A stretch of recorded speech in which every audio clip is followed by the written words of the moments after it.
किसी ने कभी आने वाला पल नहीं देखा, तैयारी सबने की पर समस्या का हल नहीं देखा, और रोज कल की तैयारी करने वालों आज तक किसी ने कल को नहीं देखा।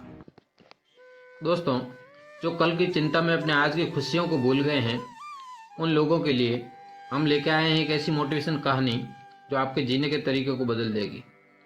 एक राजा था जो अपनी प्रजा और दरबार के लोगों को बात बात में फांसी की सजा का हुक्म दिया करता था। इस कारण लोग काफी परेशान थे और उस राजा के नाम से ही भयभीत रहा करते थे। लेकिन उस राजा की एक खूबी भी थी, और वह यह कि मरने वाले की हर अंतिम ख्वाहिश को वो जरूर पूरा करते। एक बार की बात है, उसके मंत्री से कुछ गलती हो गई। राजा ने उसे भी फांसी पर लटकाने का हुक्म दे दिया। मंत्री के घर वालों को जब ये बात पता चली तो उनके घर पर मातम छा गया। फांसी का दिन नजदीक आ गया। फांसी वाले दिन राजा ने मंत्री से उसकी अंतिम ख्वाहिश पूछी। तब मंत्री बोला, महाराज, 1 वर्ष के लिए आप अपना घोड़ा मुझे दे दीजिए। राजा बहुत गुस्सा हुए। वो बोले, तुमको तो अभी फांसी पर लटकाना है और तुम हो कि 1 वर्ष के लिए मेरा घोड़ा मांग रहे हो। तब मंत्री बोला, मेरे पास एक ऐसी गुप्त कला है जिसके सहारे मैं घोड़े को उड़ने वाला घोड़ा बना सकता हूँ, लेकिन यदि मैं मर गया तो ये गुप्त कला भी मेरे साथ चली जाएगी।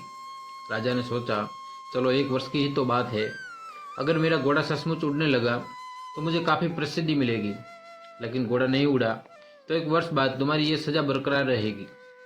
जब मंत्री घर पहुंचा तो उसके परिजन उसे जिंदा देख बहुत खुश हुए। मंत्री की पत्नी ने पूछा, ये सब कैसे हुआ? पूरा घटनाक्रम जानने के बाद उसने सवाल किया कि 1 वर्ष बाद क्या होगा? तो मंत्री बोला, 1 वर्ष किसने देखा है? हो सकता है राजा युद्ध में लड़ते हुए मारा जाए, हो सकता है घोड़ा ही मर जाए, हो सकता है राजा ही अपना राजपाट किसी अन्य राजा से हार जाए। इसलिए जो आज है उसे जियो। जीने की कला का सबसे बड़ा रहस्य यही है कि कल की फिक्र करके आज में नहीं जीते। आज जीने के लिए आपको जो करना है कीजिए, कल की चिंता कल पर छोड़ दीजिए। दोस्तों, ये कहानी हमें यह याद दिलाती है कि जीवन का आनंद और संवेदनशीलता वर्तमान में ही है और हमें उसे प्राप्त करना चाहिए।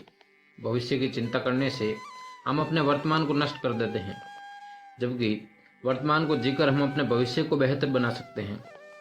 हमें अपने भविष्य की चिंता में अधिक विश्वास नहीं करना चाहिए, बल्कि वर्तमान के लिए समर्पित रहना चाहिए। कई बार हम अपने भविष्य के बारे में चिंतित रहते हैं, उसमें अनिश्चितता का भय और निराशा होती है। हमारे मन में खोजी जाने वाली अनेक समस्याएं और चुनौतियां हमें आगे बढ़ने से रोकती है। हमें अपनी ऊर्जा और समय को कल की चिंता में बर्बाद नहीं करना चाहिए। वर्तमान का महत्व अधिक है। यह हमारे जीवन का एकमात्र समय है जिसे हमें सजीवता से जीना चाहिए। वर्तमान के अनुभवों से हमें सीखना चाहिए, उन्हें आनंदित रूप से जीना चाहिए और अपने प्रत्येक पल को महत्व देना चाहिए। कल की चिंता हमें अप्रिय भविष्य के ख्यालों में डुबा देती है, जबकि वर्तमान हमें आनंद और संतोष के साथ जीने का मौका देता है। हमें यह याद रखना चाहिए कि जीवन का सबसे बड़ा धन है वर्तमान, और हमें इसे समर्पित करना चाहिए। इस विचार के साथ हम अपने जीवन को खुशहाल, सत्यापित और समृद्ध बना सकते हैं। ऐसी ही मोटिवेशनल कहानियाँ सुनने के लिए डीके इंस्पायर्ड चैनल को सब्सक्राइब करें, वीडियो को लाइक करें और अपने दोस्तों के साथ शेयर जरूर करें।